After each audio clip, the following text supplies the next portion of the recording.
I think I'm gonna die. Welcome back to the WatchTower Film Podcast, film review podcast on the Towercast Network. Yeah, I'm getting the spirit hands. Is this film, man? Juxtaposition of the spirit hands and the spirit fingers. Can we talk about the elephant in the room? Sure. The beanie? No. That we all look like shit.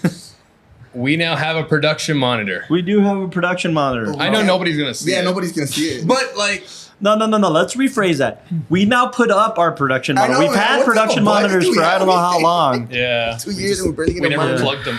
And we just never plugged them in. Yeah, they just Anyways, sat there, kinda flopped. we're back. Welcome back. We're back in Yeah. studio. And Kind of sad. everybody's kind of sad and kind of fucked in the Halloween's mind. over. Yeah, no more spook months until Yeah. next year, which we're planning next year already, and it's exciting. So we're gonna have some more spooky. Now I gotta get a different costume. You have like 3 costumes in here right now.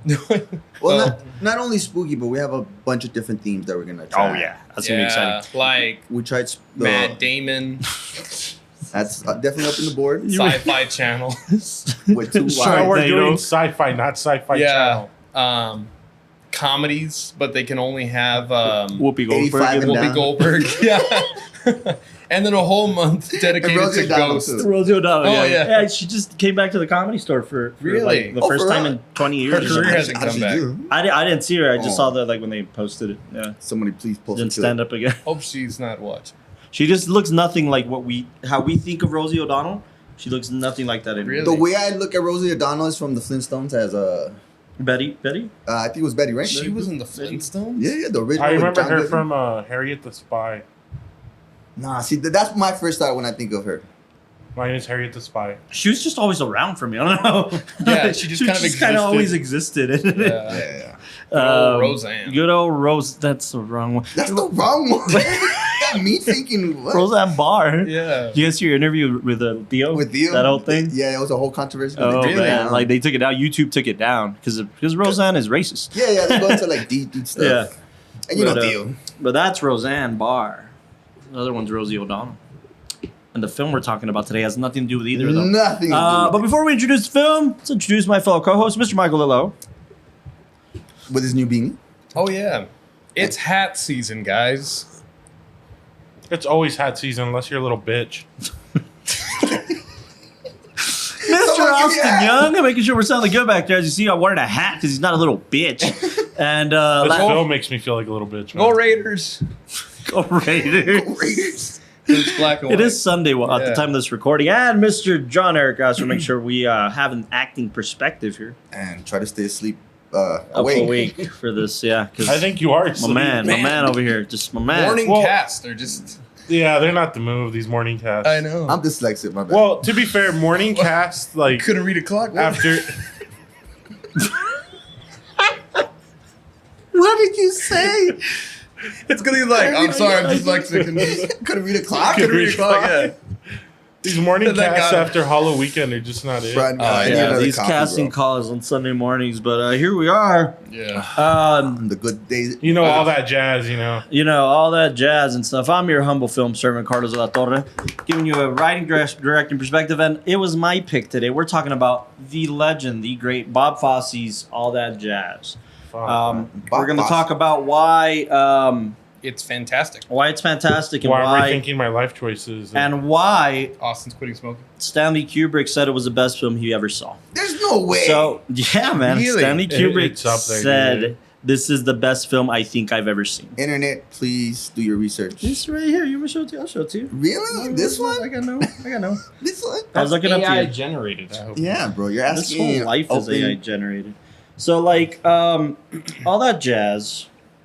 Upon the movie's release in 1979, Stanley Kubrick reportedly believed this to be, and quote, the best movie I think I've ever seen. At that time. He died 10 years later, Coster. What do you want him to talk about it now? Wasn't it a 7-year film?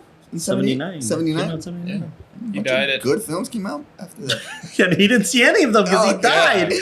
Imagine what he would have said if he got to see Jurassic Park Domination. I mean, Jurassic Dominion. World, yeah. Dominion.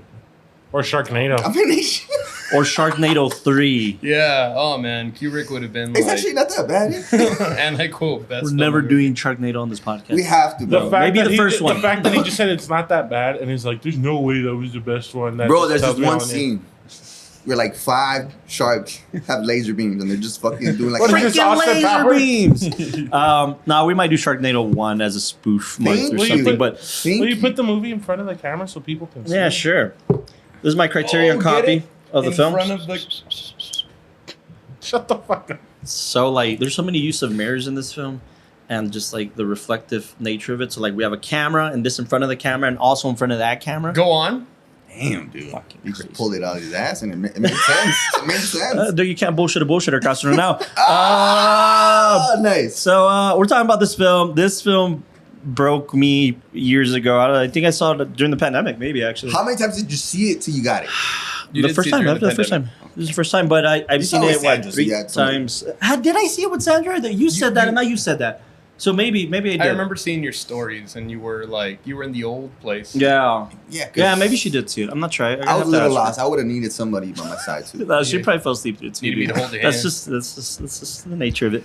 But no, yeah, this film blew my mind, and you guys are gonna laugh at me. I'm gonna tell you why I saw it. I bought this Criterion years ago, like blindly, like when I was starting to kind of Oh, pick that's up. right. I just like bought it blindly, like, oh yeah, I've been hearing about all that jazz. I've always heard about all that All jazz. that It's one of those jazz. things. I'm gonna get it, and it sat on my shelf forever. And then the pandemic happened. Obviously, I'm just watching a shit ton of movies, and then I don't know why. I think I was on this kick after The Artist, Oh yeah. like classic Hollywood. Yeah. So I was like, oh, I got to see the Jazz Singer. I've never seen the Jazz Singer. I got to see the Jazz Singer. So I'm gonna throw on the Jazz Singer. And why I confused all that jazz and the Jazz Singer, I don't know. But when they The- play, yeah, the first talkie. Yeah. I was Right. gonna say. So I was expecting to see that. What a mind blow when there's color and there's singing. You're Yes. like, what? Wow. Yeah. So Imagine. I made the idiot thing The of year like before thinking I Black was and White. watching the Jazz Singer in 1923, when in fact I was watching 1979's All That Jazz. But a good accent. Yeah, great accident. And then I screened it and I saw it and I blew my mind, man. I couldn't stop talking about it afterwards with everyone, all of you guys. Just I really wanted to screen this for you guys, and I have a stack here at the studio of like Blu-rays that I brought. I'm like, these are gonna be my next suggestions for the next 6 months, and then I kind of like I want everybody to be interested here, so like. Here's these 3, pick them, and there was a Scorsese pick we were gonna pick, and then we had just done Gangs of New York, so I'm like, no, let's switch it up. And my friend here wasn't too fond of musicals at the time, which is kind of a wanted musical. Umbrellas. Yeah, you wanted Brothers of Cherbourg. Austin wanted Age of Innocence because he wanted more Scorsese in his Well, palette because originally we were going to record before. before Killers, if I Yeah. remember. It wasn't going to release before, but we were And going to then record before. I wanted Step Brothers, but Yeah, he wanted Step Brothers, and we just couldn't get the rights. But we already did Scorsese, so we could. But yeah, just this was on the list, and it was like, okay, all that jazz. You guys want to vote on this one? And yeah, we did it. So, You know what else other people should vote on? To subscribe to the channel. yeah, can you all subscribe before we get into here. our ratings and thoughts of this Yeah. picture? As to- of last looking into it, what are the statistics? the statistics the statistics. over 85%. Oh, that's getting better. That's getting better. Wait, you actually Are- looked into it, or are you making up a number? Over Edit that. 85% of our Timestamp viewers that. are not subscribers. 85. We're at And I 92 can't last be time, so incorrect because I said Yeah, over but yeah, 85%. Yeah. You're right, because we've gotten a lot of viewers these past couple episodes. We're up to 99%. 99% of our viewers are not subscribed. what? Well, because we've gotten more views, so that's Yeah.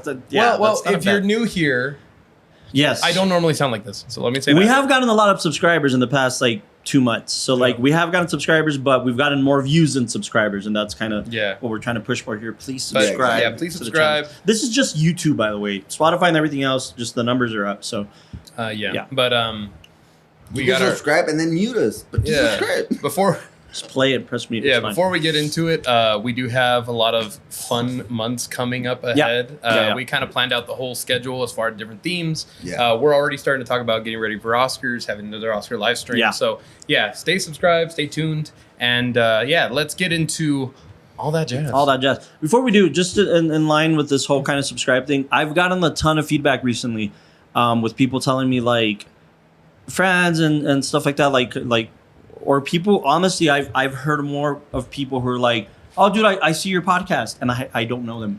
at all. And some of them are like in the film Yeah. community, and other ones are not. I've had that too. And I love it, man. I love it. In fact, I was at a party last night. I swear, I was at a party last night, and some guy was like, "Man, I listened to a lot of podcasts." He's not a filmmaker. He's actually like an orchestra teacher, and he knew our composer. He knew Eddie, Nice. but he's like, "I love film, and like I want to watch Killers of the Flower Moon." And man, but like all the podcasts I'm listening to, like they're just like it just don't do it for me. And I was like, "Wow, check this one Hey, out!" And he buddy. was so excited that and this you had a existed. hard copy of our Yeah, I had a podcast. part here to check this one out, and it's just like you open it and it's a link to the actual thing. Like back in the day when The people used to like barcode. pass out their CDs. Yeah. Dude, why don't we do that? Print out Blu-rays of episodes. I know that. Yeah. Just like snippets. But yeah, so anyways, he was like excited that this thing existed. He's like, "Oh man, this is exactly what I want, like different perspectives." And then I had another friend who, like, I'm sure, just like anybody else, loves movies, comes up to me at a party, and he's like, dude, he's like, "Your podcast makes me sound smarter in front of my friends."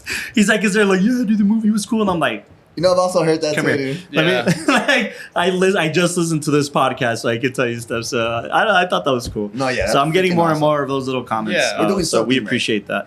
I know. So yeah, subscribe and let's talk about all that jazz, gentlemen. First my God. impressions. I mean, No. First, Which is ratings? Explain to me what the hell I No, was no, watching.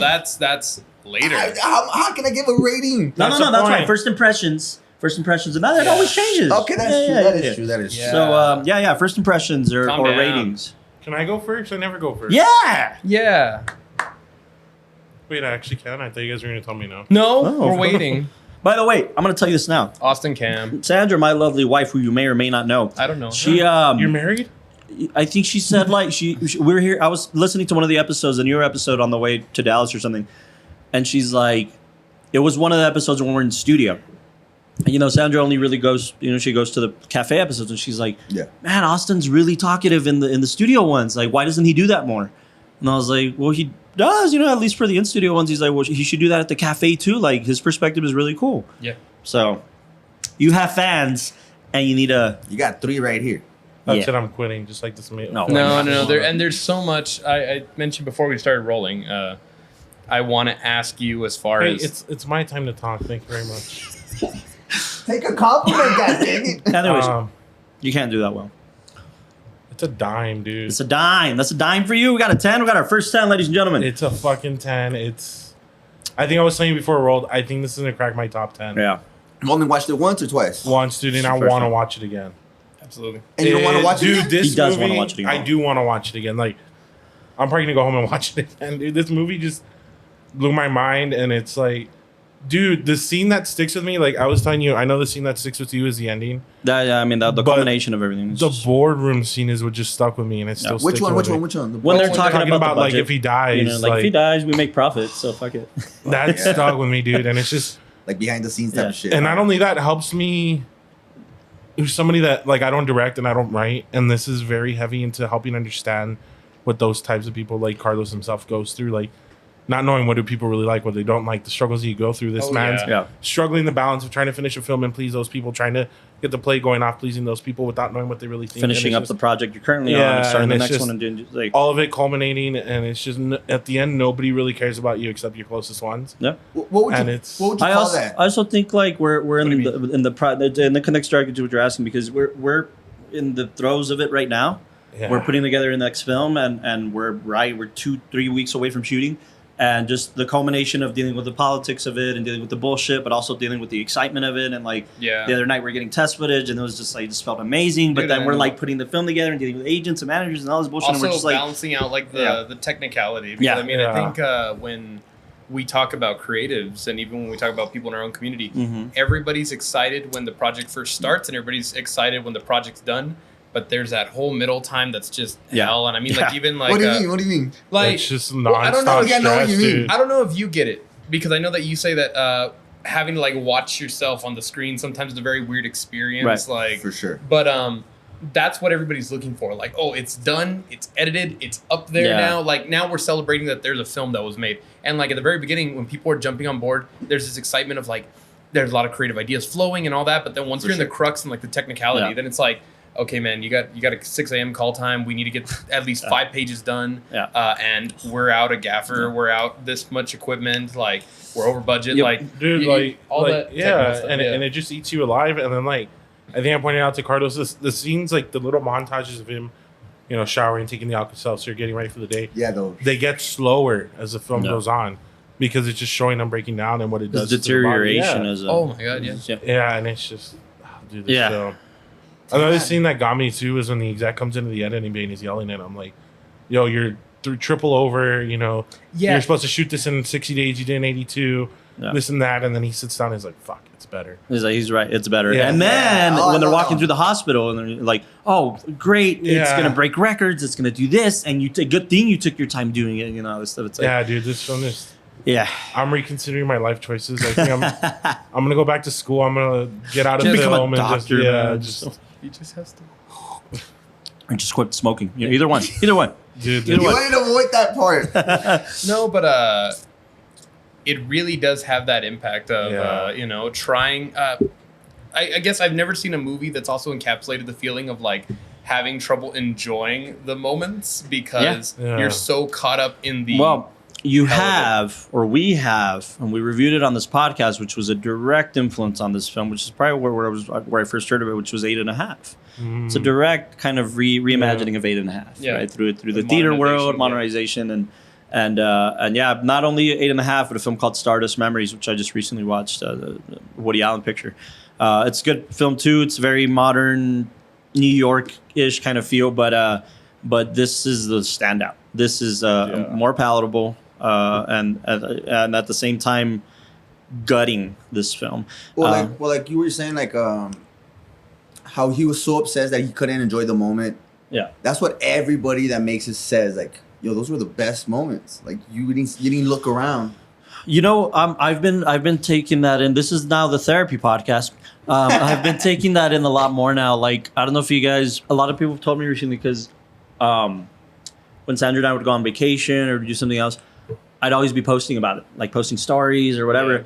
And then a few friends were like, "Oh, dude, keep doing that." I'm like living vicariously through going to Disney or going to fucking yeah, LA and doing foods. this. Yeah, doing the food. Yeah, you always tell me like, send Every pictures of your detail. food. So, and then I got to a point recently, like this last time we went to Disney. I don't know what it was. It's been a crazy year. That's I part of think it too. Sandra posted more than you do. Yeah, and like I just True. like I would take pictures on my phone so I could just have them. But be in the moment. But I'm like, all right, I'm not Yeah. gonna be filming the show, or I'm not gonna be doing this or that. And when I was on set for the test footage, I'm usually the guy like trying to get some cool pictures or videos for BTS, just for mine. And then this time I texted Austin. I was like, hey, can you guys get BTS? Not even for me, for a little side doc we're doing, because I want to go back and see it, but I don't want to not lose the moment of it all. Yeah. So I have been Exactly. coming more of that, and it's a clear indication. It's indicative of this industry, and it's indicative of getting lost so much that you lose yourself, and it's crazy, man. It's kind of one of those. Fuck! I always go left field, but I don't know if you guys seen that Conor McGregor where. Conor McGregor. Yeah, it's one of those lines where it's from. I have the high ground, Anakin. That's Ewan McGregor. Ewan McGregor, no? No. The UFC guy. Yeah. He's like, I'll lose my mind. It's a lose my mind. It's the guy that you know. Wes, What? what are you talking about? A quote that he says. Okay, that he okay. says that he's willing to lose his mind to make it. Oh, okay. I forget what the quote was, but It's one of those things. Yeah. it's one of those things that kind of like. No, it is. I get it. I get that. It's so good. I get that. It's one of those things. Well, let's look it up. Conor McGregor lose Yeah, mind. lose my mind. Oh, dude, But so yeah, that's interesting. I think it's kind of funny how you mentioned that mental shift. I forgot when I went through it, but the same thing. We were so caught up with like trying to capture all these little bits and share it because we want to, generate excitement and all that. But even like the other day I went to a show and now I have like a limit on myself where I'm like, I'll let the film roll for like 10 seconds. Yeah. And after those 10 seconds, I'm like, nope, I'm done. Like that's it. Put it down and actually like be there in the show because That's so important, man. So many people, So the important. quote is, "I lost my mind in this game like Vincent van Gogh. He dedicated his life to this craft and lost his mind in the process. That's happening to me, but fuck it. When that gold belt is around my waist, when my mother has a big mansion and my girlfriend has a different car for every day of the week, and my kids have everything they ever want, then it will pay." Nice. Yeah. I lost my mind. Like you have to like Van Gogh. to where I know he wants to go, where I know I want to go. I think that's you gotta flirt with obsession and not caring so much about your health at certain points because you just gotta make it. Yeah. No, I mean, like, even the day that we shot, it happened to me because I was texting these guys last night or 2 nights ago. No, 2 nights ago when you were playing video games, and I was like, we've been talking about like, we don't get on as often as we used to, and there's even memes about it on fucking Facebook now. Like, we used to game with the boys during the pandemic, and we all miss that, right? And it's like, dude, like, the night we scouted, the day before I was scouting locations, and then the day after we stayed till 1 o'clock, 2 o'clock in the morning, getting test footage and looking at all this stuff and then talking about the shoot. And then I went into work 6, 7 a.m. the next morning and still like prepping like documents for a meeting I had with the actors that afternoon and doing all this stuff. And I got to tell you, like, it felt amazing. It felt like, oh man, I like being in this mode. Yeah. It's addicting, right? And I know I love it. And then I crashed the next 2 days. We all crashed. We all did because crazy. I remember talking to like Austin and talking to you because I mean like I'm still recovering from like my voice coming back. But dude, it was gone, and then I was still trying to like push myself, and then I mean even after like returning the equipment and all that kind of stuff, I was just trying to like do the next thing, and it's just been like nonstop, and it's that excitement of like, oh, it's coming, and there's things growing, and we're improving. But yeah, like I think what was it, like Friday that we all just kind of were like, just knocking out early, man. I think I'm done. Yeah, like, I think I called into work that day. I was like, I can't. Because I think you guys said like, because we've been wanting to try a new game or something, and I was like, I should be. I think I told Austin, I was like, I'll be after the actors meeting. I was like, yeah, dude, I'll be on. Like, I don't have anything going on tonight. Me and Sandra are just gonna chill, and she just goes to sleep early. And then I got into bed with Sandra just to hang out for a minute. Like, hey, right, like I'll probably go on in my office right now and hang for a little bit with the guys. And I was like, guys, I'm feeling it, man. Like, I'm just going to crash. Like, I was just like, and it felt good because now, like, leading up to today, I was like, okay, I got my 2 days to rest. Yeah, now you. And still, we're out late last night, but it's still like, well, I woke up with this, like, oh, man, we're going to film a podcast. Cool. Back in it. And then, good. but then you crash, man. And this is what this film is about. Is like, exactly. You get lost in what you love, but how far are you willing to go? Yeah. Austin, anyways, back to you and your thoughts and your ratings. Yeah, that's about it, but. It's to 10. It's a 10, man. A dime. Like I was saying, guys, I'm grateful we have this podcast sometimes because this is a film I never would have seen. And I think it's in my top 10, man.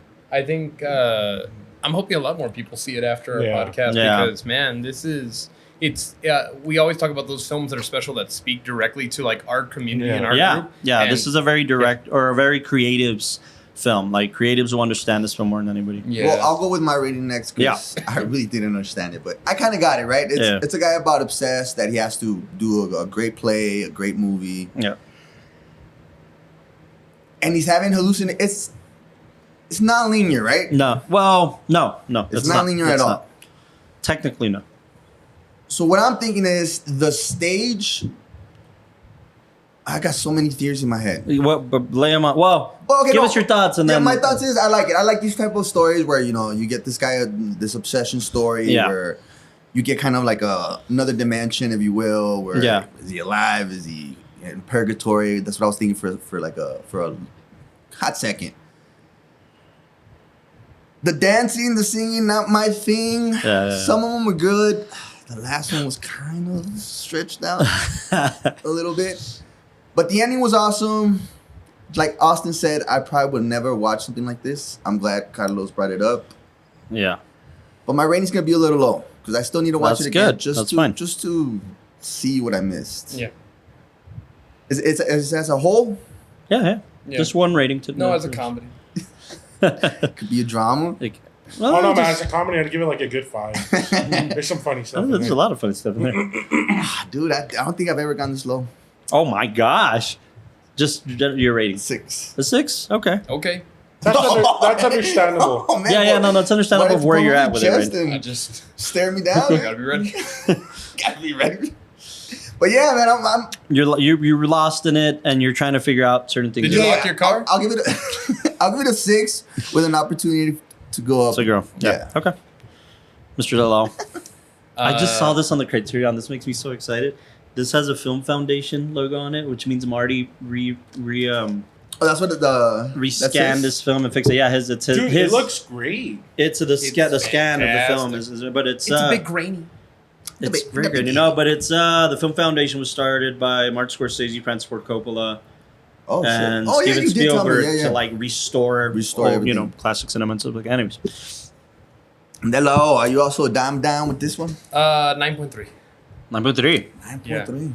It's super high up there. I need to look back at the filmography that I have seen because I feel that this must have inspired a bunch of different things. I mean, especially the closest I can get into contemporary cinema is like Birdman. It's super Birdman-esque in the sense of like going behind the stage, running out after being in that kind of state. Like I haven't made that connection.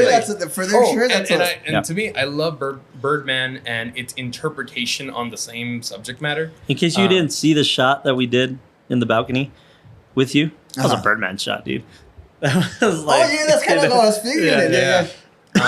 So I can tell that this film really has inspired a lot of different other films, especially tackling the topic of like obsession in creativity. That's what I like. And it sits at like a 9.3 because I was super impressed with the editing. The editing just stood out very much for me. It was amazing. Yeah, dude. for me, like sometimes I have that issue where I'll watch a film and I'm like, I can't tell if it's the shot or the directing or what's giving it this sense, and then I'm trying to say, is this the editing? Is that the editing? I was watching a documentary yesterday at the Alamo, and it was this one about life after death, and it's basically people who have near-death experiences. Oh, okay.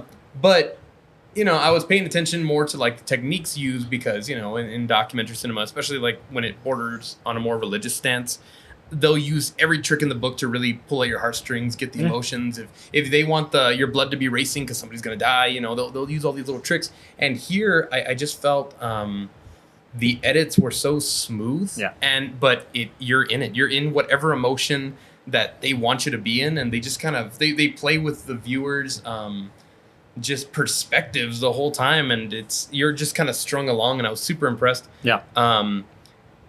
But because I could feel the similarities to other films, that's where I'm like, I have to go back and see. Yeah. Like, did this kickstart everything, or is there something that like again, it got its inspirations and. Yeah, I mean, it was inspired by 8.5, and by the way, I mean the cinematographer, I can never pronounce that first name.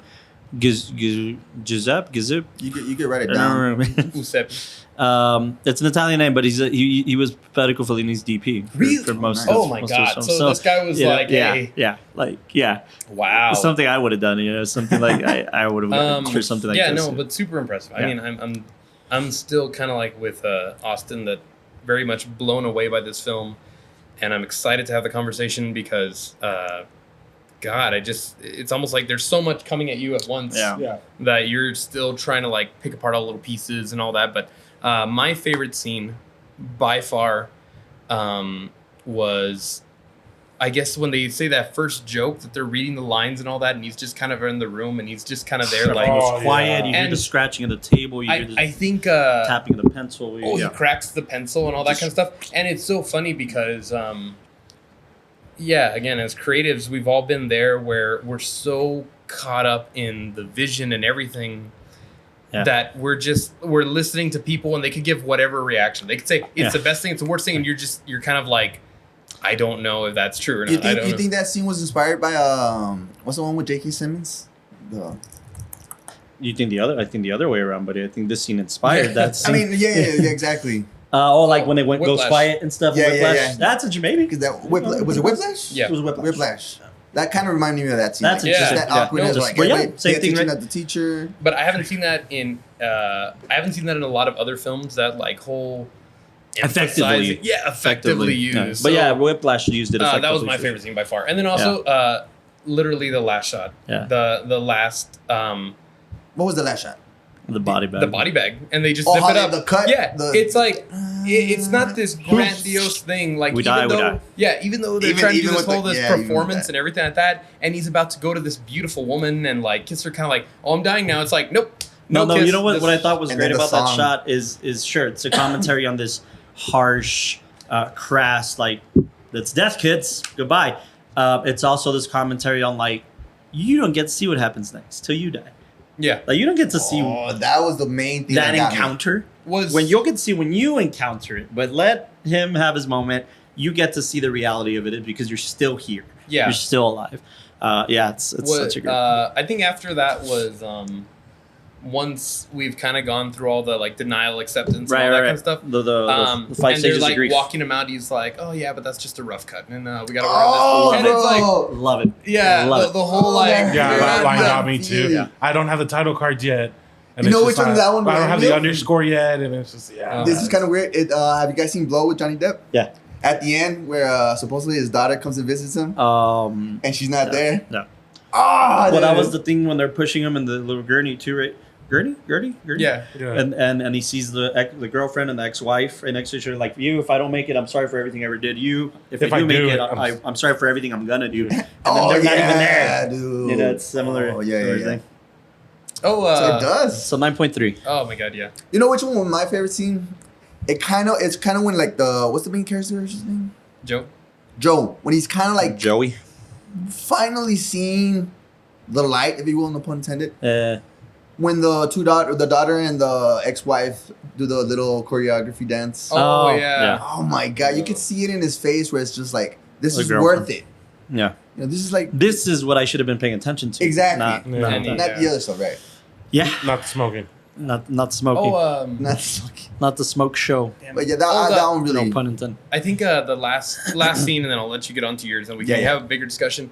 The scene when the ex-wife goes to see him, and he's at his lowest state, like he just does not look like he's doing well. But she and says- then she goes, "Huh?" At the bed? Yeah, Yeah, at the the bed, and then hospital she bed. goes back and it's like, he's doing great. He had this idea for a hospital number, and then they start singing and laughing and Everybody, dancing, and it's yeah. kind of like, So cheer up. The Yeah. pianist is the pianist Yeah, because and- the girlfriends are crying. Or I'm sorry, no, the ex-wife.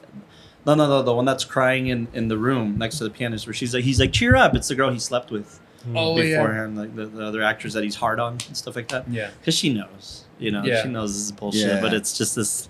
Let's cheer up because Because what else are we gonna do? Yeah. Oh my god. heavy stuff. Heavy. I know. Yeah. Mine might go up now.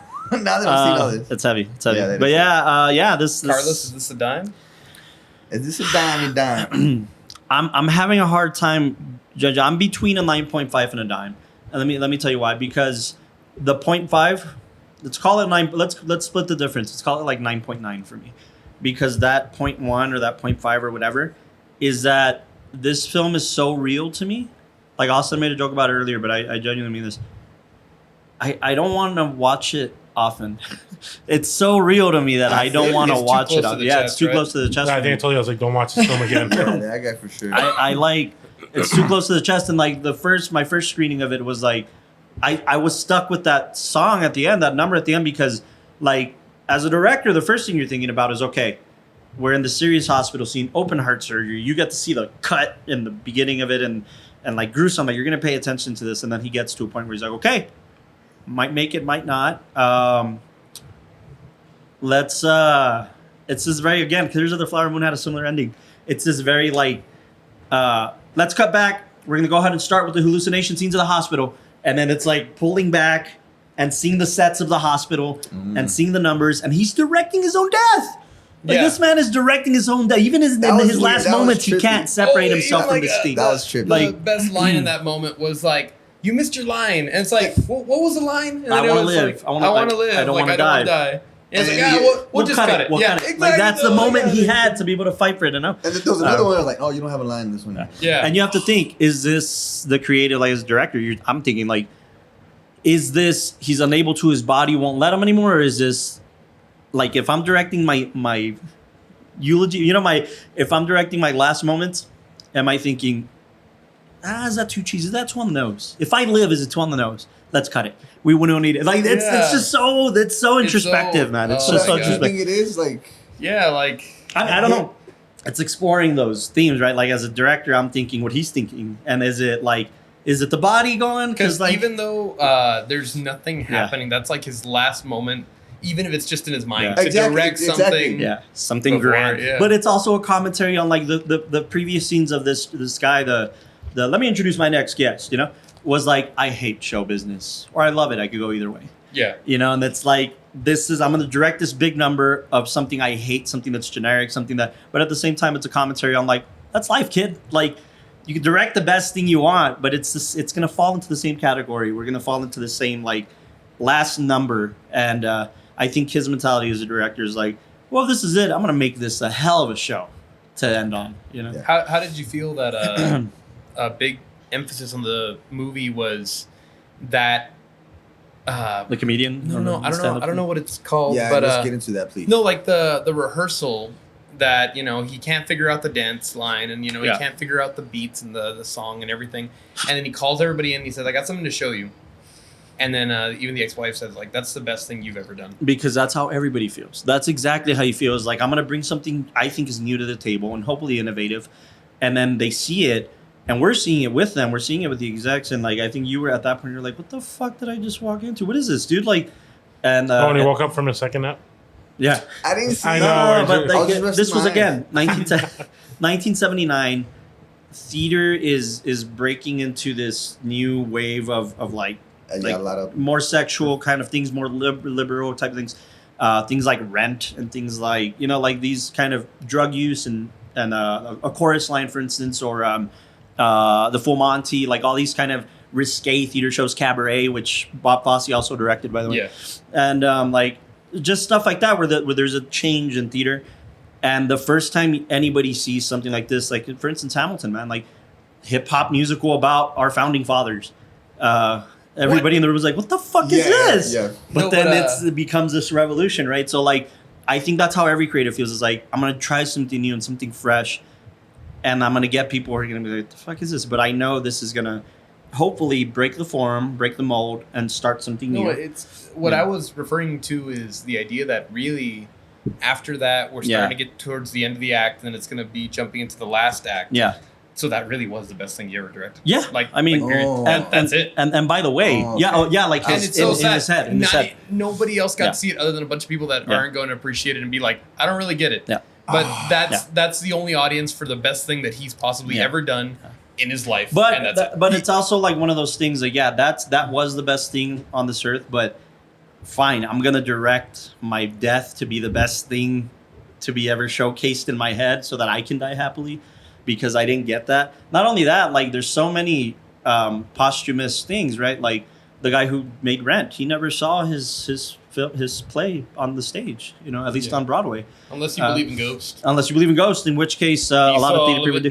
But what I mean by that is like even in his death, he's gonna be a legend, and they might make this thing, but he will never get to see it. I took it as the most simple way when she said it was the best thing you ever wrote. Like just cheering him up. Yo, this guy's about to lose it. Yeah. That's how I took it. It could have been, but I saw it at this like innovative, like people don't get it yet, dude, but they will. Yeah, like, and that's also it was his last. Yeah, no, I was that's kind of what stuck with me. It's a very. And while we're on this, I wanted to touch on this for your sake, guys. Like this is why these musical numbers are long this way, especially like that one. We're getting into like it's basically like stewardess, people on an airplane, transporting people to their next destination. But with this introspective thing, I like that little. Oh my god! Yeah. But I mean, like the reason that exists is because now if you didn't see the whole number, you wouldn't be able to deduce like this was the last thing you ever did. Like if you just saw a snippet of it, it's like, well, how do we know he's this great director? There's a few of those kind of moments. But I'm sorry, Delo, you were saying that. That line that he says where you're transporting people but getting them nowhere or something like that. Yeah, that's the last line. I mean, that's also very much the reflection of like, I guess, death and the whole passing. It's just we live in an industry that's constantly cycling through people but getting nobody anywhere. Yeah. God, it's insane, man. But yeah, that's why I kind of sit up at a 9.9, just because it's hit so close to home that the rewatchability for me in this current stage of my life is just scary. Yeah. And then, for instance, something like 8.5 ends on this ambiguous note. Something that's not so permanent, something that can be, explored and like, okay, we're going to join the craziness and the circus that is this industry. But something like this is like, oh, we're going to explore our mortality. And it doesn't matter how creative you get or how many more things you want to do in this earth. It's like everybody dies, dude. So you may as well make the best of it. Yeah. So it's really introspective and really, but for me, it's like, oh man, I mean, the guy must have been what, 50? You know, when he died. Yeah. You know, so that just gets to me like, oh man, I'm halfway there, a little more than halfway there, and which is why it just pushes me to be like, do it now, dude, because you know it's crazy. So yeah, that's why it gets that 9.9. I'll stick it at a 9.9. It's just too real for me. It's really real. For Whereas real to me is his backstory as a kid. No, Or his, what do you- like he's a womanizer. Oh, sure. That was really heavy. I think he really, I don't know if he lost weight for this part or anything, but you could tell like he played the part to the best of his abilities. Man, like, so many people were because I can kind of see my dad in that, and I'm just like, yeah. Why? Well, and then like even the introspective stuff with the angel of death, right? We're going back to all of these scenes, and they're having these discussions, and he's going into this epilogue of his life, prologue, epilogue of his life. Yeah. And because he's kind of doing both, but when he's talking to her about like the mom coming in, like, oh yeah, he grew up in the Cabernet in these like what are they called? Burlesque shows around naked women, and that's all he was. Yeah, and then they're like approaching him and like. No, when he goes out with the girls, and then he goes out and. Yeah. Oh yeah. That's what I mean. Like that was his childhood, quote unquote, because he wasn't 19. He was obviously lying, and she caught him in a lie. So. He was maybe 16 doing this thing and staying up at 3 a.m. with these burlesque women, and that's what he saw. That's what he was exposed to, you know. So of course it's gonna make him almost want that. But I think at the same time, it's the darker side of the film industry or theater or music where you're like, that's what you grow up to think is glamour and the lifestyle and get addicted to. So like, I think a lot about it with his ex-wife and the current girlfriend. They're both great women. They're both good women to him.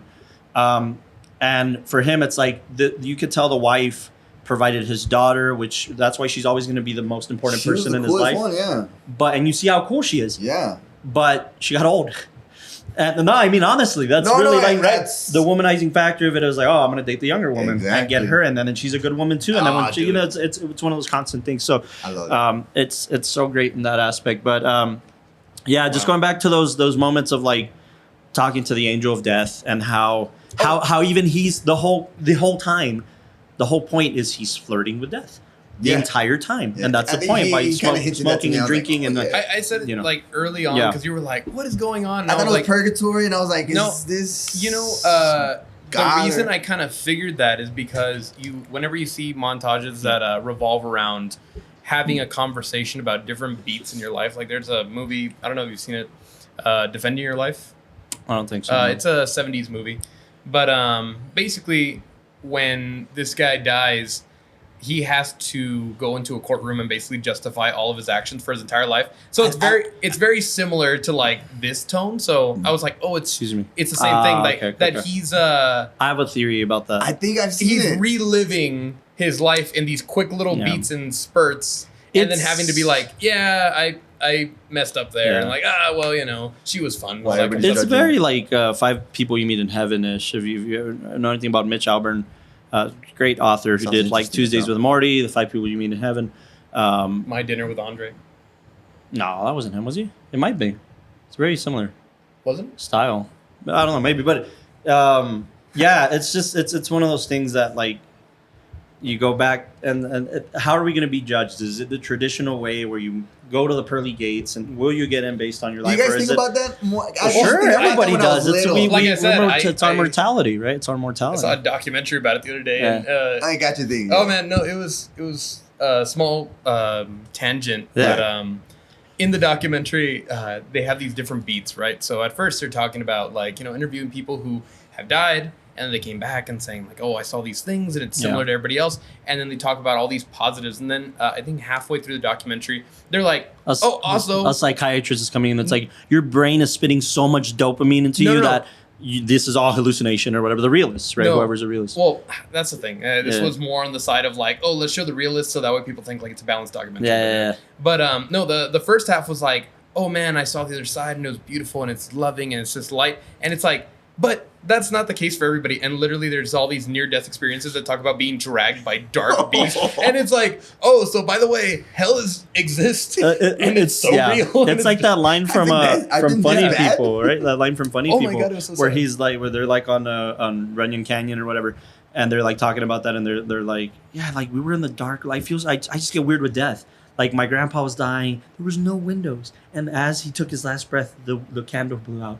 It's like that was like we thought that was him going to heaven, and then Jonah Hill's character is like, dude, you don't go through fire to get to heaven. You think your grandpa went to hell? That whole thing. It was so sad because the people that went to hell, it was like this guy who was like, yeah, I was really depressed, and I just thought if I do a lot of coke, my heart will probably stop. And then he talks about how before he got resuscitated, that he was falling to hell and being like dragged and arms ripped off. And he's like, so, yeah, and then like he was like, and then when they brought me back, I'm like, I don't want to go. Yeah. By the way, I have my family very, very religious and Christian, and I have an uncle who told me the story of that because my dad too, by the way, like. They're Christian and stuff like that, and my uncle, my godfather passed away when I was really young, and we were very close. And I always was like, why? Like he was a really good guy, and he was super young. Just the math didn't add up for me. And I had a talk with my uncle, who was like, he's like, you know what's funny? He's like, I had a dream, and I was talking to God, and I asked God, like, why did you take him? Like he was such a good person. He died so young, la da da. And that God, in his interpretation, in his vision, is like, God told me He gave him the option. You want to go back or not? And he said no. Whoa, I've never heard that type of. Whoa, yeah, I've never heard that. And on the other side of the coin, my dad. Really common, by the way. Yeah, like very like. Do you want to go back? That's what everybody says. That like they're they witness the relief of life, because it's so heavy. Dude, but on the other side of the coin, documentary. My dad, I was like 3 months old. He got in a car accident. He was driving drunk, and he hit a tree in Juarez. And the city made him pay for the tree. It's always the funniest part of the story. It's hilarious because he lived. But no, like he was dying. Like he legitimately, like, quote unquote, like his heart stopped for fucking whatever, 2 minutes or whatever it was. And as he was dying, he's like, the only thing I remember from that instance is like I was falling down some stairs in the dark. Oh man. I was going down. Dude. And then he was Christian now. So like his interpretation is I was going to hell, dude. Like I was gonna fucking go to hell. His interpretation is like I'm going down, and the only thing I could hear in the background is your grandma praying for me. And the whole kind of part is like my grandma's like, at that moment, I was praying for your dad. Exactly, probably. Well, mi tío Fino had also the same thing. He had a heart attack, and his heart stopped for like a couple of seconds. Yeah. And he said that he felt like he was swimming. Swimming? Yeah. Huh. That's all he said. Interesting. It's very different for everybody. And that documentary, everything you guys said, that's exactly like really. Yeah, that makes you think. It makes you think, right? Yeah. But well, that's what I mean. By the way, what's the name of the documentary? Life After Death? No, it's called... Like the Biggie album? I think it's just called After Death. After Death. I want to watch it now. So I have a theory about the comedian. Bringing it back to, I will talk about the comedian right now, but all that jazz. Yeah. I have a theory about It's at Alamo. my very director brain. I have a theory about the Angel of Death. I think one side of it could be it's nonlinear. This conversation happened after the fact. Oh, right? Or no. Well, that's the surface level one. But my theory is that even in that moment, he was just auditioning. He was just like getting himself ready to he's exploring his life because he knows he's gonna die, and like he's not even in he hasn't even met the death yet, so he's just flirting with the idea of like dying. So even that is like a casting process. Okay. Even that is like seeing if I'm gonna get ready. Right, I'm gonna get ready. Like, am I ready for this? Am I ready for death? Am I ready? Like, am I at that point where I can see my life and see where I fucked up and see where I did good? Yeah. Well, then why was it a beautiful female? Because that's who he sees, right? That's who it's attractive to him. Even there was a line where the mom says, I like that. The mom, when the mom comes out, it's like, little Joey always had an attraction for you. He was always curious about you. Oh, so like as a kid, he kind of probably what I was always asking about death. He was always curious about death.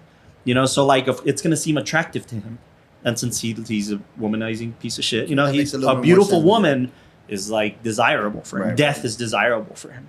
So that's why he doesn't like the doctors in the room being like, he doesn't give a shit. He didn't give a shit if he lives or dies. Because if he lives, he's famous and has money and has women, and if he dies, he's always wanted to. So which one, like, but you know, it's like that the 5 stages of grief. When you're dying, your body has this innate thing to like want to live. Even like people who try to like commit suicide, like they hang themselves, they always struggle because it's their body's nature to try to live. Right. So like, I think it's his thing of like, I don't want to die, because that's your body, like that's your normal human brain telling you need to live. But he's always had this curiosity, morbid curiosity, and like temptation to death. So you think that your theory is she's not there, he's just for auditioning for the initial parts until we get to the him. very end where he sees her in the hallway. You know, it's like him just like, I'm exploring my life. I think something's off. I think I'm gonna die. Let me explore my life a little bit. Let me see if I'm doing this right. What do you think? I think it's one of those. Right before he dies, his whole life's playing back. Yeah, and we're just watching that. What do you mean, like a blink of an eye? Because he's going through a lot of stuff. Yeah, that's all just replaying. I think like if in the timeline, him talking with her, that's even though that's at the very end of the film, I think that's where we're at, and we're just reliving these beats, and then he's like saying like, oh yeah, this happened, that happened, and all that, because that's real life passes by very slowly, lucidly. Where sometimes it's fast, some parts he doesn't. He skips over. Like, I mean, if you had to watch your whole life again, right? You'd probably skip over all the times that you were like in the restroom taking a shit and just kind of like looking at your phone. You'd be like, okay, there's that part, and then you'd stop at like, oh, and then I met up with all the guys, and then we're here and we're doing this. Yeah, and then okay, the meeting ended. Skip to the next part. So it's I like think the click remote. You know, you're just like skipping through whatever. Yeah, so I think it's that. I think we're at the point where he's about to die and he's reliving everything one last time as a performance, maybe as an audition and all that kind of stuff. And then it's like once we get to the very end where it's kind of like, yeah, this is it. And it's just, like, what am I going to do with it? And the mental, I guess you could say hallucinations or so of the big performance, to finally go. And it's also the only way somebody like him can process death, probably, is with what he loves. This director brain funny. of like, that's pretty good. Hey, can we do another take? Like what I love, the scene I love is she's asking him stuff. And by the way, there's moments leading up to like that part is linear when they're going through the moments in his life, because she starts to unveil herself as the more like the first 5 scenes, she has a veil. She's not quite telling you who she is yet. Yep. And then we get to a point where they're more comfortable. She's unveiled and they're closer to each other and they're touching. And they're like, okay, I'm liking this girl a lot more. But then he stopped. And then he's like, wait, entertaining this, if this happens. So why do you think she started appearing in the mirror the way she did? Reflection. But it didn't look like a reflection though. Well, because she's a supernatural being. Okay. Right? That's when we start seeing like, okay. That was the only thing that kind of threw me off. Yeah. And it's also that desirable part. That desirable part, right? Like he's saying like, what's beauty to you? I think that was the line. What's beauty to you? And then she appeared. And she appeared. It doesn't even look like a reflection. It's just imagine if the devil does look like that. That doesn't have to be the devil. It's just the angel of death. Or the angel of death. I don't care what she is. I'll take her out to dinner, man. Yeah. No, but I think thinking of in terms of linear kind of storytelling for that, it's just like she starts to unveil herself. She starts to reveal herself, and then we get to a point where I love this scene where they're backstage in the green room of whatever of the theater, and he's getting ready. He's getting ready for his death, man. Like I like to think of it as like he's getting ready for that end performance. He's in there. He's doing his makeup. He's there fixing his collar. He's getting ready for the show. Is he like practicing steps? And then there's a specific there's a specific scene where he's wearing a clown costume. And that's when she's asking him about his life, and then he starts taking off the nose and taking off it's like he's like, I was just a clown in this show of life. Like my job was entertaining people. I was a fucking jester. I was a jester, man. In life, in jest, that's all I was. I'm gonna start taking this shit off. Paying homage to what? Homage. Just because you're just gesture. Yeah. So I think that's great. Is if you think linearly, or non-linearly, all of the scenes with the Angel of Death was prepping for the final show that he knew he was gonna put on. I love it. I love it. Oh man. See, all that's cool. Just subtract the dancing. No, he's Well, a the theater thing is, director. I'm playing around. You know what? No, I really like the dancing because I feel every person, like, especially when you're creative, right? I think, and tell me if it's different for you, but your art form in some way helps you also explain your own views on life, you know? And like, hear me out. So like for me, right? I love camera, and that camera's department's where I stay. But at a very fundamental core level, beyond it just being like kind of fun to play with a camera, I truly view the ability to view things at a certain perspective as being this holy grail for how I live my life, and perspective being behind all that, and how it affects emotion, how it affects my relationships, everything. It's all about perspective. So in this, kind of like you said earlier, the only way he can express what true joy is, what true sorrow is through dance, is through theater, because that's how, that's what makes sense to him. So I don't know if you've ever felt, you know. That's a good bridge into the comedian thing, the film. Okay, please. Because that one was just, that was weird. I think there's two sides of this to me. Well, one side is the realist, right? Three sides. The realist, I'm directing a film. Okay. It's part of the film. It's one of the key scenes. It's the actual stand-up routine of this film. Yeah. Right? And within that, again, semi-autobiographical, his views on death.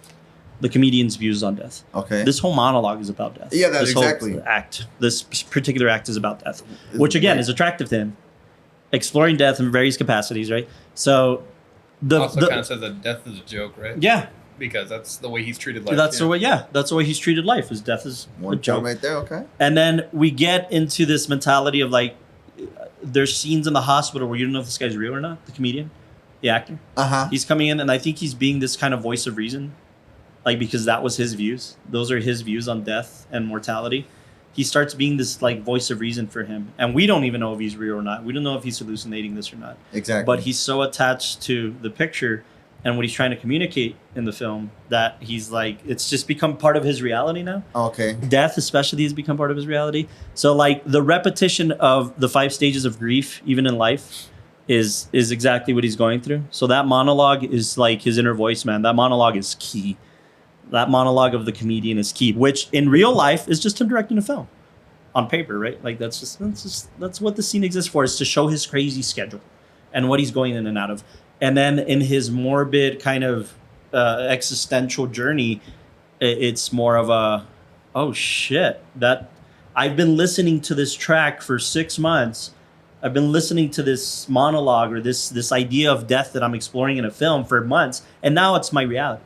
Now it's I'm facing death. Are we talking about the comedian? Well, yeah, the stand-up, right? What the fuck? And like the main character, Roy Schneider's character, Joey is now facing death. So now these themes are real. Now these themes are not a joke. These themes are his life and his death. Now I'm starting to get that. Okay. You know, and I also think, yeah. I mean, again, surface level. It's just one of my many projects that I'm tackling. Right. And I go to rehearsals during the day. Bless you. And I go to editing at night. And this is my life, and this is my crazy life. But the themes that are being explored, like I said, that's why I told you, like a lot of these scenes are stretched out so that we see exactly what they're talking about, because we're going to bookend it later in a different juxtaposition. And the same thing with the theater scenes. Like we're going to see these things play out to build the world, to show us who this guy is internally and externally, so that when we get to his death, it's a culmination of all of these things. No, yeah, that's beautiful. I just think I have to go back to that because that comedian part is like, to me, is just his inner voice, man. Like his inner thoughts of this whole process is like, oh, I did, especially the dying part, especially him disconnecting himself and going to the fucking hospital things, and like that. That's where we start hearing this monologue the most, right? At this scene, you know, this is the director, Bob Fosse. Is that in the basement when he's dancing? Yeah, when he's in the basement and it's flooded and he sees it as this beautiful production. Like this scene, these scenes are when he's going through the stages of grief. That was the monologue that the comedian was talking about, man. The entire and making fun of. Echoed. Wow. Yeah. Also, if you want to look at it a step further, him having to edit that scene and how it was meant to be a 4-month editing schedule, but it leaded to like 7, and he's worked triple overtime to try to like get it done. But it's better.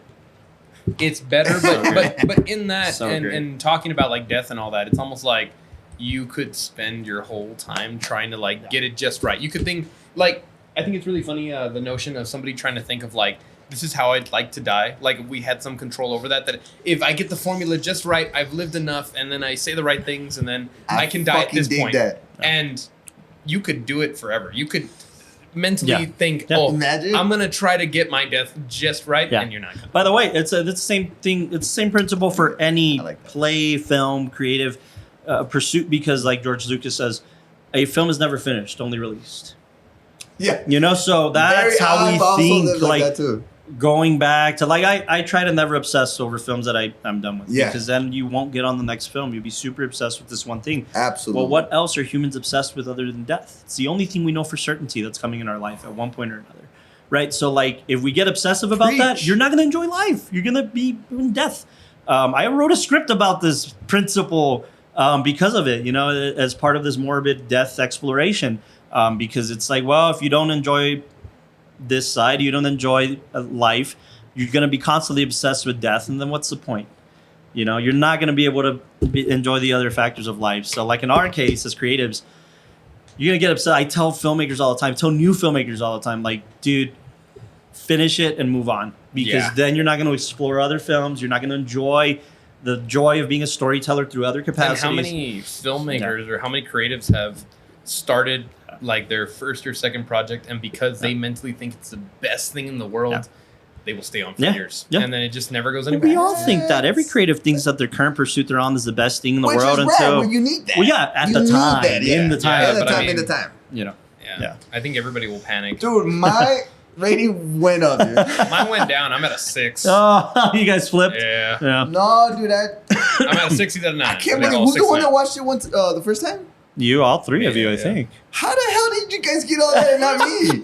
I've never talked to them about this film for We the are same reason, by the smart. way. I was looking at the acting and the Well, plot. yeah, as you should, and we should yeah. discuss, by the way. That's well, before we get into the acting, unless you want to start diving into maybe some of that. I mean, I would have to watch it again to understand like my department, but I couldn't do that. There was too much going on. Yeah. Somebody asked me yesterday, that same person I was talking to about the podcast. Yeah. They're like, because that's everybody's first thing. Oh man, like as a filmmaker, like, can you enjoy movies still? Like, can you go to the movies and watch them? I'm like, yes. Yeah. I was like, for a long time I couldn't. For a long time, like when you're barely starting out, you're like pinpointing and being picky about everything. But I force myself to, on first viewings, just screen the film. Perderte, huh? Just like, immerse yourself, get lost in the film, and screen it for what it is. And I think I did that for the first one. And by the way, the second, it's like my third or fourth time screening it. But Yeah, don't watch it for a couple more years, please. this time around, like me screening it was like, I focused a lot on his interaction with death. Yeah. With the female. I gotta see it again for that. I was really drawn into that, and I was really drawn into pulling back the camera, pulling back the veil to see the bigger picture, which was the production of it all, the production of life. Yeah. And I appreciated it. Yeah, a that's lot the more. main reason I want to rewatch it. Like, Yeah. Who's the black dude? The guy at the end, the guy in between. actor.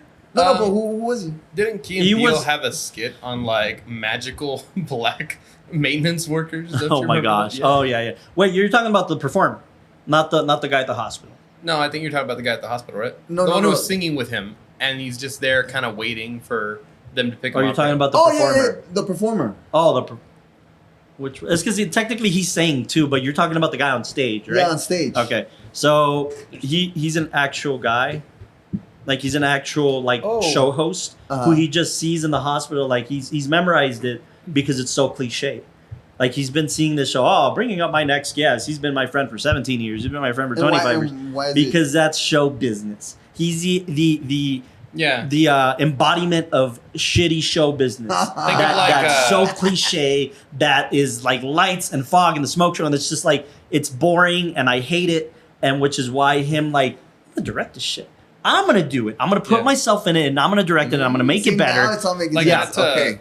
This is not judging any current TV show host, but think of like the cliches with like Jimmy Fallon or one of those, Right. where every time somebody comes out, Same it's shit. their closest friend. Right. It's the same best guy shit. I've ever met. They'll say jokes like, we're just a bunch of What pals. are you up to? Like, Yeah, and you could watch. Script, Yeah. scripted. You could Like watch Joe Rogan every- talks about yeah. that shit. You can watch every episode and it's the exact same thing. Like, my favorite guest. So it's that guy embodied. He's embodied. See, now it makes sense. So like now. in death, he's not. I mean, look, if we wanted to get super deep into it, he's like if you get biblical with it, you know, like he's the dark sheep. He's the part of the industry that he doesn't like, or even us. Right? He's the part of the industry that we don't like. It's Damn. just the bullshit. He's that. Yeah. It's, I mean, for the entertainment side of it, he's the monkey. Like he's just like the performer. He's the circus monkey. He's the puppet of the industry, right? But the other bullshit side is the execs, right? Right. And dealing with all the paperwork and the bullshit and all of that. So like, but just to close off on that a little bit, his character is what he doesn't want to be, which is why that line, the comedian. That's why I said the comedian starts being this voice of reason, because the comedian has these lines like. You're so scared of being ordinary. You're so scared of being the status quo. You want to be extraordinary. You want to be this big thing. the showman. The showman. But in a good way, like not in the cliche way. Yeah, like the Hugh Jackman way. Anyway, the acting. No, but yeah. When can we get Wolfman back? Yeah, bro. Hang on. Give me 5. Wait. Wait, where's Michael? Holy shit. He's getting in. No, yeah. So yeah, that's who he is. The embodiment of like. See, now it makes sense, dude. In the beginning, I was like, what is this? Yeah. What is this poopy on the screen? I can't get it. It's just dancing. everything about this. Austin, Editing. a masterclass for editing. Oh, it really a is. masterclass for you directing. A love the masterclass for editing. This editing is insanely well. Yeah. Like done insanely well. Yeah, because like we were talking about replicating shots, not being scared to go out of the ordinary when telling the story, and the pacing with it. It's genuinely amazing. No. Like, it's there's like, yeah.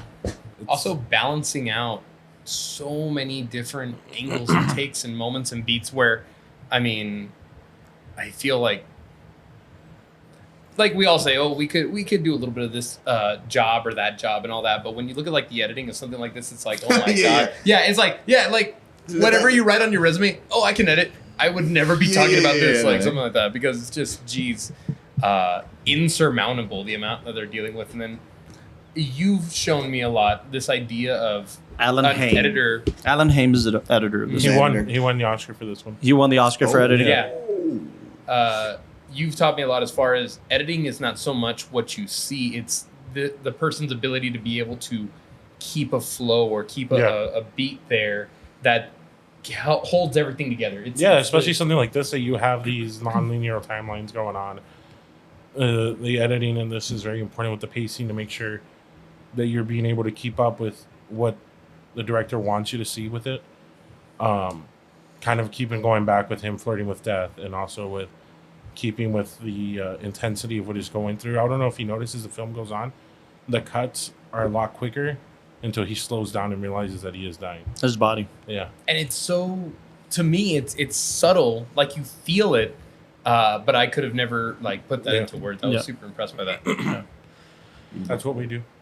I've always had admiration. No, props to you, dude. That's why I was like, Austin, please explain why is it good? You know? Yeah, it's Ratings went up. Alan Haim. I'm a man of few words. More like Alan Haim. If I can change your mind. Cinematography. See, mama. Okay. Photography. By the way, can I just bring up one thing that I wanted to talk about during the movie, but I didn't bring it up? Sure. How cheeky is it that they get away with lighting the scene by putting production lights in the apartment? Oh yeah. I don't know if you caught that. That's great. I love it. It's not only a commentary on let's pull back to this big set of life. It's his character. Yeah, I'm gonna light this shit like a theater. Like his apartment or house or whatever. Yeah. Yeah. They're freaking like what are they, HMI lights, and they're just No, they're the Source 4s, the theater lights, like the spotlighty, traditional, which you'll see in like every theater production, and it's it's so cheeky, but it's also wonderful because it really does show in the art direction that this is his life. He's so absorbed in it. It's not like where other people where they have their job and then they go home and it's just like a regular blank office. It's like, oh no, you go there and then you come back home and it's another production. You know? It's something I swear, man. Like I again, I only saw this film past 5 years or whatever, 3 years, but it's something I connect to. Like you want to be surrounded with that. The jazz singer's crazy, isn't it? Yeah, the jazz singer. You want to be surrounded by that. You want to be surrounded by the things you love. And I want to go home, and if I want to screen a film, I want to screen it in this like little your theater theater. area, my little, you know what I mean. So like that's where I relate to it a lot. Like coming home and just like have it surrounded by my films and my cinema books and my little theater, and like it's one of those things that like everybody else would look like, dude, you're fucking crazy. Like, what are you doing? But like, it's what this character's saying. Like, it doesn't stop there. I don't turn off the switch when I go home. It's a part of me. Cinema, in my case, is a part of me. It's something I can't turn off. You know, it's kind of crazy. Yeah. Last month, I barely took down the lighting rig I created for the pandemic. The COVID podcast. Yeah. So yeah, like the bounce and everything like that. I'm like, it's time. Like I had to. Do you feel like your room is just darker now? Or just like, oh man, it's just less. I just feel like it's not as well lit. Like I would have redesigned it, you know. Oh my god! And then like I had like gels on it and everything. I'm like, oh my god. But it's funny because when my family would like try to walk in and they'd have to awkwardly like not knock everything down. They're like, why do you keep it there? I'm like, because it's perfect. Yeah. You know, and it's. But that's the way I. It makes you happy being surrounded by this. Like I said earlier, it's the way I use my art form to interpret life and the world. And if it was up to me, everything would be lit. By the way, it lost to Apocalypse Now. For picture? For cinematography. Oh, yeah, man. I don't know. Yeah. No, I Even mean, though my rating went up, I agree. It's Apocalypse. Like, what's interesting about the cinematography here is that to me, it felt very much how are we going to use the camera to inspire or provide for the edit. It felt more important. I keep screening films recently that have a lot of theater lighting in the film. It's great. Yeah. It's fantastic. Yeah. But it's because there's certain shots that you never know where your own personal perspective is supposed to lie, and that's where it's left to somebody else later on. Because I mean, God, there were so many different setups. You look at any of these scenes, and the camera's in 50 different spots, and it's like, oh my God, like, you know, and at that point, where you would look at a cinematographer crafting one shot and lingering there. Look at something like well, look, this film took 101 days to shoot. So, you know, that's not bad. What is that? 3 months? Typical, 4.5 months, 4 months. A typical shoot will last 20, 30 days, dude. Really? I thought it was like maybe 4 to 6 months. Well, it 46 months. 46 months. 46. 4 to 6. I mean, on bigger productions. By the way, like the budget for this was somewhere in the neighborhood of 7.5, and then it ballooned to 10 million. 12. 12 million. You know, so it had a decent budget for its time, but this 37. Huh? It grossed 37. Gross 37. This was Bob Fosse's swan song, by the way. It's the last film he ever made. He died. You know, and he died 7 years later. He just stopped making films. Maybe he knew. Yeah, maybe he knew. Like this is but it. He's coming back, right? He's coming back.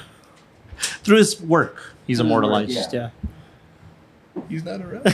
He's not around. This Bob is the Fosse. second death joke is made today. His DP and his editor are. If that makes you feel. No.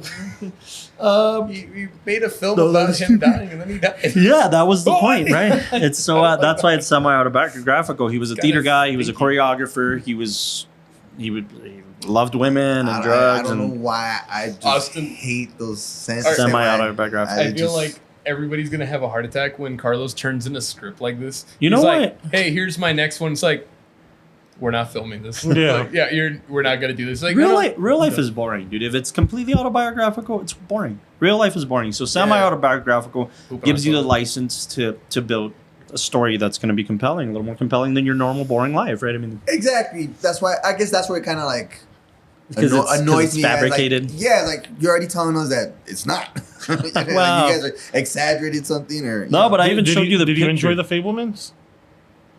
It was good. That was semi-biographical. Yeah, but But like, I even This showed was you a a little picture of him versus Roy Schneider. Like, cigarette in the mouth. yeah. They looked exactly the same. I like, love that. You know, it's one of those weird. By the way, Roy Schneider. We can get into performances if you want. Unless you have anything else on cinematography that we should.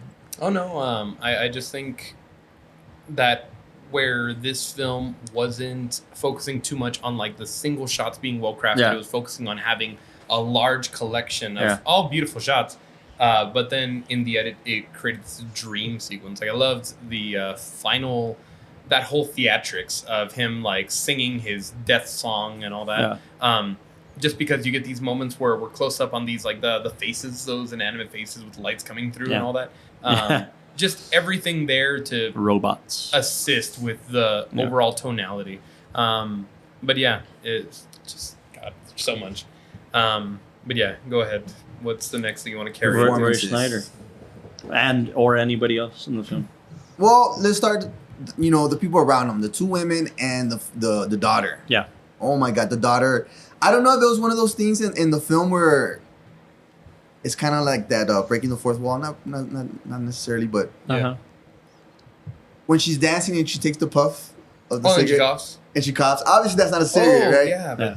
I mean that's indicative of You know what I mean? Pops. Hey. So that's why I think I love I mainly love the relationship between the daughter and him, especially when Yeah. like she's showing her how to dance and Yeah. he's telling him. Like, you could tell that's that's his favorite part of his life. exactly. Yeah. And obviously his performance, man, the obsessive, can't keep a cigarette out of his mouth, yelling at the people. I just think he portrayed that professor that I think Carlos would be. I mean, my bad. Just saying. No. But you would want a professor like that that just wants the best out of you, right? But Yeah. not going through issues. So I think the performances, the little girl, I thought she was amazing. Great. Great. The dude. only film she ever made, by the way. and then she knows how to And then she dance. I don't think she died. She just left the industry because she watched this fucking thing. I was like, I don't want to die. I'm gonna go live life. No, but she didn't make any more films after that. Wow. So. Yeah, and then the two females, the ex and I guess the girlfriend. The girlfriend? Mhm. Yeah. Katie and Katie Forgot and the other- Baby. Katie Yeah, and I Big. mean, great performances. It just, you know what I mean, man. I look at the protagonist. I loved it. Yeah. So What do you think? What do you think about him? What do you think about Roy Schneider? By the way, in case you didn't put two and two together, what? No, what? He's the guy from Jaws, man. Hmm. I knew I'd The seen him vertigo somewhere, shot? Yeah, Famous vertigo shot. I knew That's I'd seen him? So like yeah. it's what's his name? Richard Dreyfuss is the kind of the lead, and he's the other guy. He's the The guy with the with the glasses. glasses. That's him. That's good acting, Custer. That's the man. Two different films, two different amazing performances. I'm trying to That's picture them both him, together. dude. Wow. That's him, Roy Schneider. Yeah, that's pretty good. That's terrific. From I thought you were gonna Jaws say to- he was Jaws. like related to Rob Schneider. Or something. Yeah, me I too. was waiting on I was about to say that. It's gonna happen. Oh, I'm wrong, by the way. Roy Scheider. We've been saying Oh. Schneider. Scheider. Oh, okay, see, that's what Scheider. we're like. Scheider. Oh, Scheider. homage. Homage. Homage. from the Shire. Ham From sandwich. Shire. So Roy Scheider. the question I feel like has an obvious answer that you would want to play him, right? If given that opportunity. You know what, man? Obviously, but I like to Brody and this guy Jaws. knows me. I like to play the characters that I needed, not necessarily the protagonist, but like the characters that I needed, maybe like the comedian or. I like those, man. I don't know why. Obviously, if I get the main part. It's super. They're the ones who are the kind of the catalyst, right? Exactly, That like- kickstart everything that's there. Yeah, Oh, yeah. The man. comedian's a super interesting role. And he was weird as hell, and I'm like, man, can I play that? Just he was weird, right? Yeah. I'm So, weird like, eye, lazy yeah. eye. Sorry, man. He died too, back in 09, 08. Who hasn't died that worked on this film? Who? He's Roy Scheider. He gone? He's not He gone. He's gone. He's dead. Is he coming back? I'll tell you. back. He's gonna be okay though. Bilal, why don't you make crazy that that joke he you made got it. earlier, huh? Huh? Why don't you make the joke you made earlier? No. Really? He was also in the as, French Connection, by the way. as of this recording, we have just heard. Oh, yeah. Yeah. R.I.P. That we to lost Matthew Perry, the great Matthew Perry, Yeah. the best friend. Joey was the best friend. Matthew Perry, the It's best about friend. Matthew Perry right now. Get your Joey nonsense out there. That's true. Timestamp that, dude. That's so sad. I'm gonna Like get canceled, dude. we're all trying to like have a moment for Matthew Perry. By the Drew way, better. I swear I didn't think about commented this until something. now. I did not think about this until now. But look, man. By the way, like Matthew Perry talked about that early in his life. Like when I die, people are gonna be shocked, surprised, or they're gonna be shocked but not surprised. You know, and Damn. like because you know he was always into drugs and stuff like that, but he didn't overdose. I want to make clear he didn't like OD. They're saying that he drowned. They're saying that he drowned because he had a heart attack inside his jacuzzi. And Oh, nobody was around. shit. Yeah, he went into cardiac arrest. Nobody was around at that moment. Like he died. Like he drowned because nobody was Yeah, there. yeah, yeah. He couldn't get out of the. So, but my point is, a little bit of realism, right? He's a Hollywood actor living a lavish lifestyle, and died that way. Died a very crass, unceremoniously, Yeah. you know. That's what this film's about. Yeah. That's the Yeah. point, you know. Like They didn't have a swan song. There wasn't any. Right. Right. So, I guess final ratings, gentlemen. Mine went freaking through the roof, dude. I'll start with Austin's. That's how we did it last time. So my rating goes up to 11. To 11, Spinal Up to Tap style. Why don't dude. you just make It 10? doesn't even like, have 11. No, Did you carve an But 11? your ratings go up to 10. Mine goes up to 11. He carves an 11 next But you to can it. just make 10 a little bit higher. No, but ours goes to 11. Okay. Mine? Okay, go for it. Yeah, I still go last. Okay. Actually, let's look into each other's eyes and say it at the same time. Ready? Yeah, yeah, Ready? eye Okay. contact. Okay. And 1, 2, 3. 9.6. 7.8. What the fuck?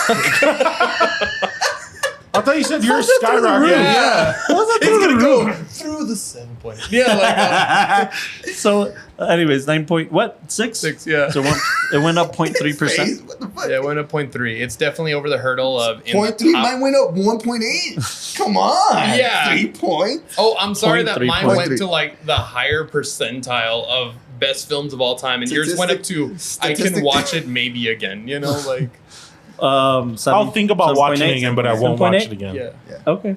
He's all kind of like, I thought it was yeah, like You it's said- gonna you- it's gonna you set it blow up, your man. mind. Oh, set it up. For And then, a like, musical? It's not a musical. It is. It is. It definitely. Technically, it is. Yeah. It's half and half. It is a musical, but well, for me, I'll give it a 10, man. I went up there, and then because it creates this again, Exactly. I'll go back to that statement of like Man, this film could be talked about for hours. we Seven and talk hours point about eight and to hours. pass Sharknado the next week. It's gonna No, next the week roof. we're technically talking about another musical at the Film Cafe. Oh. Oh, bring the it is a sunshine and musical, bring I the guess. gals. Sit down over there.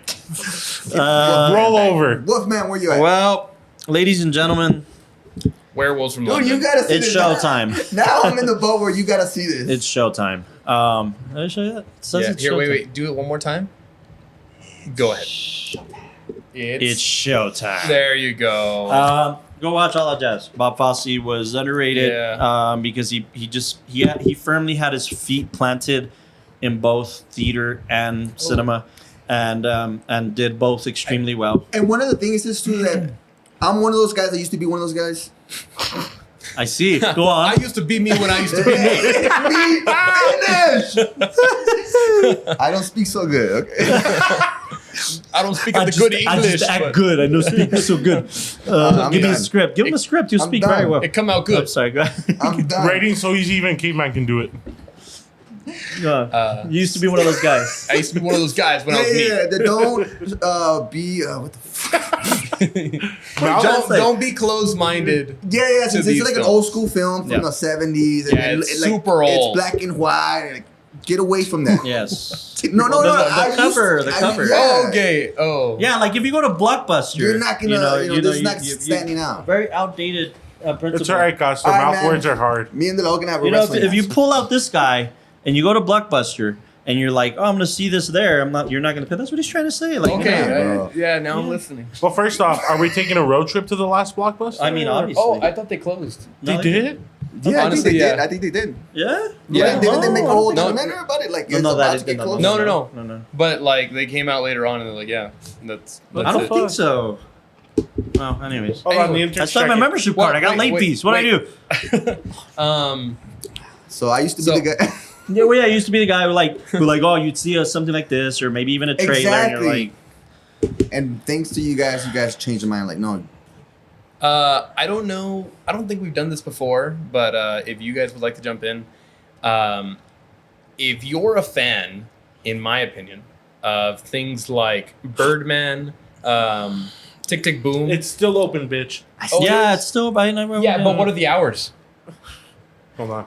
Yeah. Birdman, Tick Tick Boom, 8.5. I gotta see Tick Oh Tick my Boom. goodness. Boom. This guy told me about If it. you're a Terrific fan picture. of those, the reason I bring up those two is because Theater World. this is Theater World, definitely behind the scenes. I think Tick Tick Boom is great for tackling similar topics. Is that also a musical? It is. Yes, It is. it's Wow. very directly musical. It's And based- it's directed. that. It was the directorial debut actually of Lin-Manuel Miranda, who's running the musical Theater World right now. And, yeah. I'll definitely see that. So I was just gonna say 10:30 a.m. to 8 p.m. So it's closing soon. But I was just gonna say, if you enjoy those films, watch this. I don't know if you guys would like to do that. Like, if we watch films, and like, hey, if you enjoy, because people won't know these- this one, but they'll probably know one. Exactly. Yeah. Exactly. So, Okay. those are my suggestions. If you like those films, Yeah. definitely For sure, must watch. for sure. An inspiration. Yeah, do but you have go- any more? No, I mean this picture is always kind of it's I think been in my top 10 since I've seen it. It's cracked that boundary for I just me, feel like and I see the light. yeah, you do. Look at you. We're in the dark still. But if you're like me, just take it easy. Yeah, You're gonna miss a lot of stuff. Look it up. but that's the rewatchability aspect of it all. I mean, this film is You're not just. allowed to rewatch it though. I'm not allowed to For- rewatch for it a for a while. while. Yeah. We're gonna put it in time capsule. You know. Yeah. Yeah, let's just like hide it. This film's amazing, man. Just go watch this picture. This is such a great film. Mr. Delano's Mr. Doral's pick. Trust me, he will not be wearing that beanie again. Mirror here. He might. It's gonna get You colder, should tell the dude. joke on the podcast. Oh, what's a DJ's Favorite sauce. Favorite sauce? Yeah. Do you know this one? I already know this. Okay, let's see. What's a I DJ's have favorite to sauce? think like the law. You want I that like how too? you Is that like- gonna help you out? Position himself. I have no idea. Mirror near. All right, folks. And Thank you for tuning into the WatchTower Film Podcast. See you next week. Good night. we all die. Fun Oh, show. good Love you afternoon, guys. Jack. Think I'm gonna die. I think I'm gonna die. Now kiss. Nah, Why did we look at you? Like, you could have looked at your actor. You could have looked at him too. You're not my actor. Or Austin. You know?